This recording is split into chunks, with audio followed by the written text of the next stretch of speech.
So Glenn's in bed, and grandbabies are asleep, and it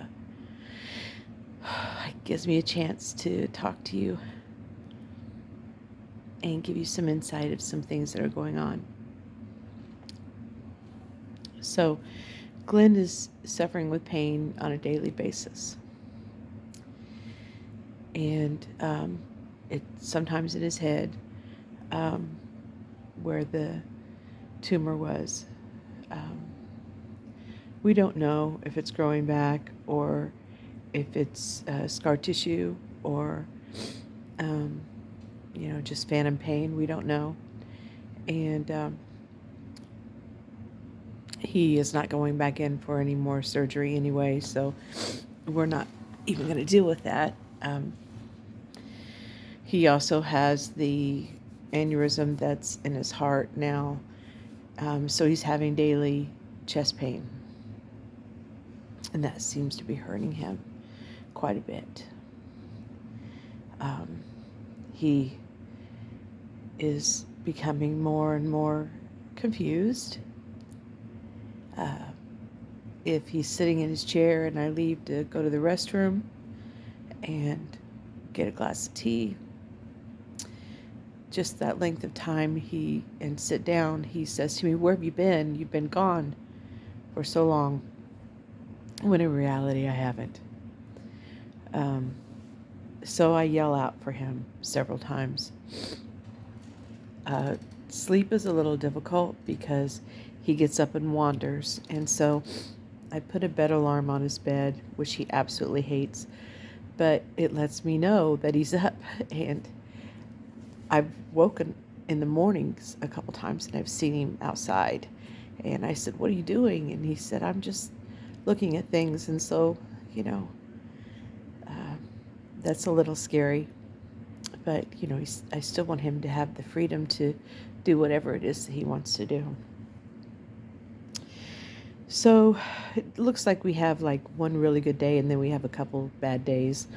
I'm believing for a little good in every day is what I'm really hoping to achieve. And today, the social worker from hospice came, and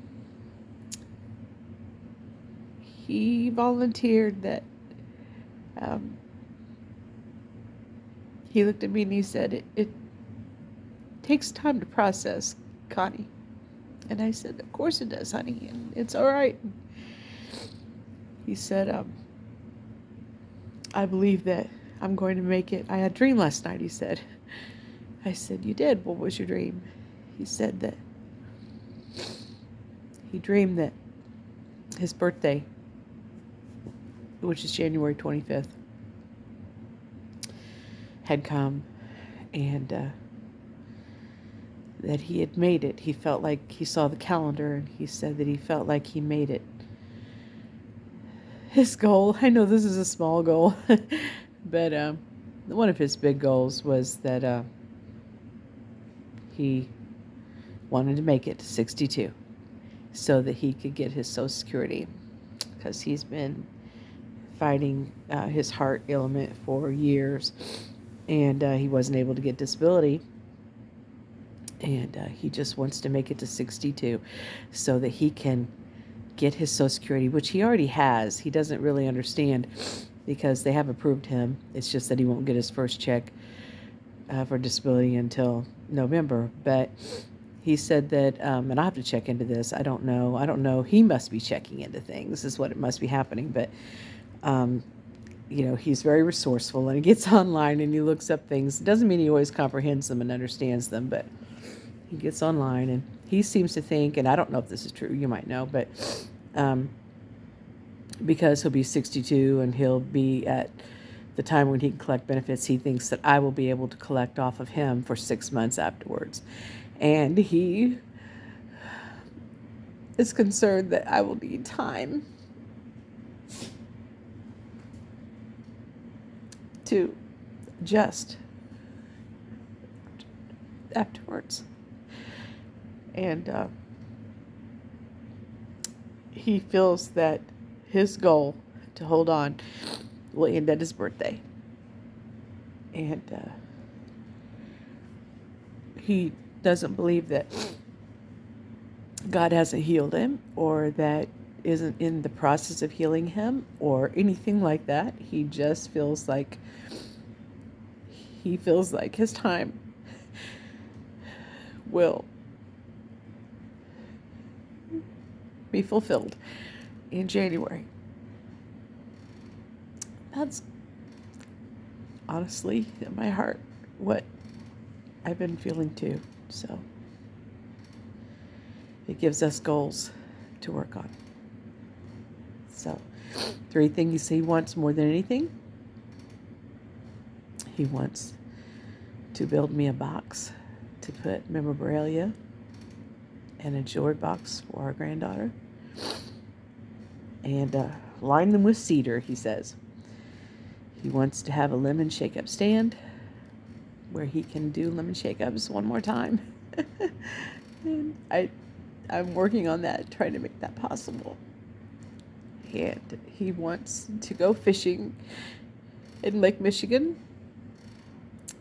and catch a big fish and spend $100 at the casino, which is we don't do that. But he just wants to be frivolous and spend $100 at the casino without thinking about it. So those are his bucket list items, and I'm working on those. So I've got to get myself together because I'm going down a rabbit hole. I try to stay really positive and interject positive things to everyone. And of course I have faith. It's not a matter of faith, but I can't control what's going on with me right now, physically and mentally. I'm shaking, and a friend of mine said today that maybe I was walking in fear. And I'm going to really examine that and rebuke that if that's the case, because it could be a possibility. Not knowingly and not wanting to admit that, but the fact that he has an aneurysm that could erupt anytime. That's what my late husband happened to him. And that's very scary.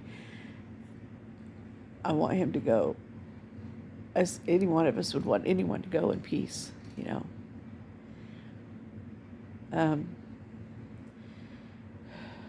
not knowing from one minute to the next what's going to happen. The best thing that has worked for him so far has been suckers with THC. So I'm gonna look into some things more about that. I don't want to be on here begging people for suckers, so I'm trying to look into some things to help him with that. And if that's what he needs, that's what he needs. I have no problem with that. It's not the CBD pills that he has, and they take the pain away, but the anxiety and the depression and agitation, the cannabis actually helps him to cope better. So that's why it's so important. So I just wanted to touch base. Of course, I just want to go in and hold him and tell him, I could say I love you every day, but sometimes you just can't say it enough, I don't know if I said I love you with every breath that I have until the moment that he wasn't here, it wouldn't be enough. I know some of you know, because you're grieving right now.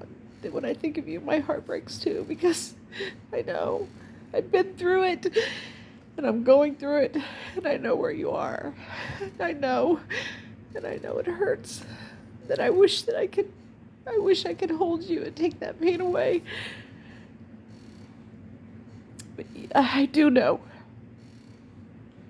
that all of my tears are for me.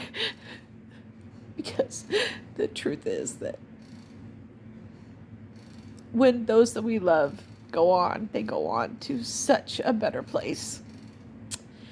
And it is time for rejoicing and celebration that all of their life was meant for one moment, and that was to be in the presence of Jesus. And I truly, sincerely believe that. I've told Glenn that the moment he leaves this earth, I promise I will not cry tears of sorrow. The moment that he leaves, I will have many buckets afterwards. But the moment that he leaves, I will cry and rejoice with happiness, because I know that he will be in the arms of our Father. I will do that, because that will bring honor to his life, and that he has had a life well lived.